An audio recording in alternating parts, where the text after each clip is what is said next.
Thank you. Our second guest is also a Commitsian. He graduated in 2008. He chose MMC as his specialization, but he was always interested in becoming a journalist. He has worked with some top media organizations as a business and technology journalist.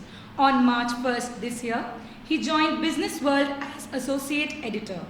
About 3 years ago, when he was the correspondent of Information Week, he received the Polestar Award for Excellence in Journalism. Please give a warm welcome to Ayushman Baruah.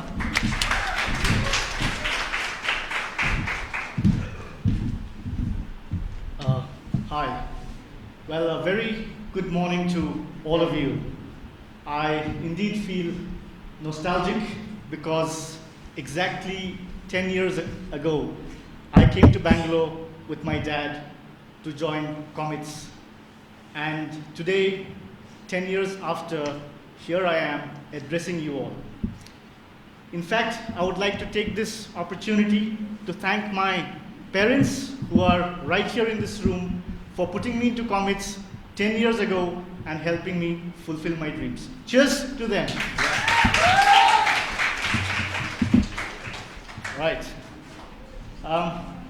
Let me begin my talk by asking you a question.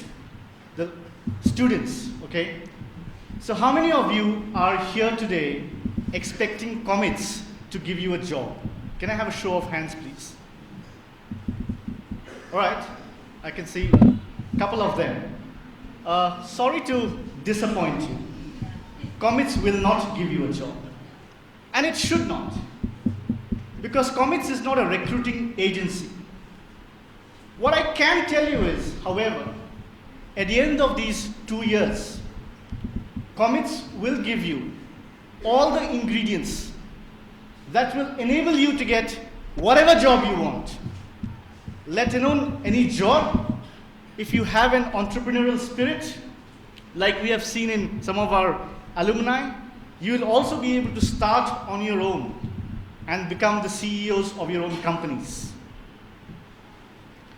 Today is your first day, and 1 or 2 years down the line, each one of you will join different professions, ranging from journalism, advertising, public relations, filmmaking, etc., right? And each of these professions will demand different skill sets from you. And today, I'm not going to bore you with each of these skill sets. Those you will be taught in these 2 years. What I must tell you are some of the best practices which are common to each of these professions and which are indispensable to becoming a successful professional. First, you must realize that today you are living in a dynamic world where there is immense and cutthroat competition wherever you go. So you cannot afford to relax in your comfort zones. If you do so, you will be treated as a non-performing asset within the company who will soon be wiped off by kids who are far junior and far smarter than you.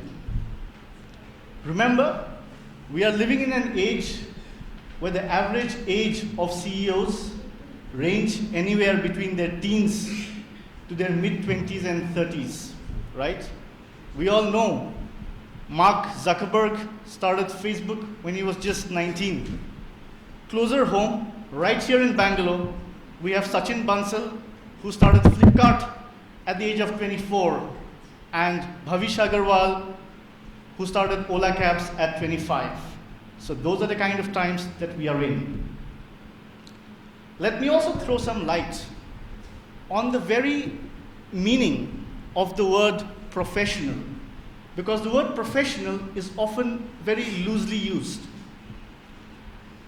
While the standard definition defines a professional as anyone skillful to do a particular job, that skillful person in reality may not be a true professional. Subrata Bagchi, founder of Mindtree, whose picture I can see right here, has carved out 3 qualities that actually make up a true professional. First is the ability to work unsupervised. A true professional works with the same sincerity and dedication even when nobody is watching him.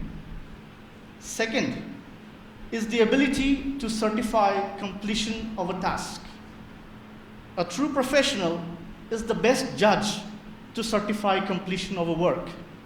For example, a professional painter, when he paints a picture, he is the sole authority to say when his picture is complete without having to rely any third-party opinion. The last is the ability to behave with integrity at all times. The last point of integrity reminds me of an incident Infosys founder Narayan Murthy once shared. You know, Infosys is a listed company, so it has to declare its quarterly results, right? And I have been attending those for the last 8 years.